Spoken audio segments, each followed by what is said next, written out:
दूसरे दोहे के अंदर श्री दुर्दास जी महाराज कहते, चरण शरण हरिवंश की जब लगी आयो नाही, नव निकुंज निज माधुरी क्यों परसे मन माही।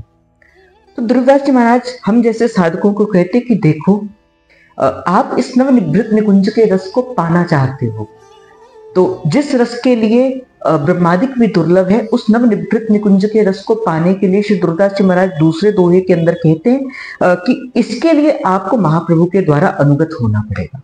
महाप्रभु की चरण के बिना, महाप्रभु की शरण के बिना इस नव निभृत निकुंज के रस को कोई दाता कोई दे नहीं सकता।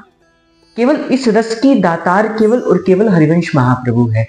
तो इसी बात को प्रकट करते हुए श्री दुर्दास जी महाराज कहते हैं, चरण शरण हरिवंश की, सबसे पहले आपको क्या करना है, हरिवंश महाप्रभु की चरण शरण में रह के अपने जीवन को उनके अनुसार जीना है। चरण शरण हरिवंश की जब लग आयो नाही, जब तक आप महाप्रभु की चरण और शरण के अंदर नहीं आएंगे, नव निकुंज निज माधुरी क्यों परसे मन माही।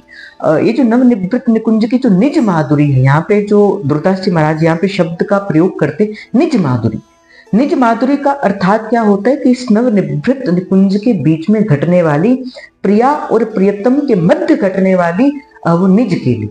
तो दुर्दास जी महाराज कहते हैं कि बिन हरिवंश महाप्रभु की कृपा से, बिन हरिवंश महाप्रभु की शरणागति हुए कोई कहे कि इस नव निवृत्त निकुंज की इस नित्य केली का हम रस स्वादन कर पाए। तो दुर्दास जी महाराज कहते बोले कि उसका रस स्वादन करना तो बड़ी दूर है, कोई मन से भी क्यों परसे मन माही, कोई मन से भी उसका स्पर्श नहीं कर सकता। जय जय श्री हरिवंश। प्रणाम।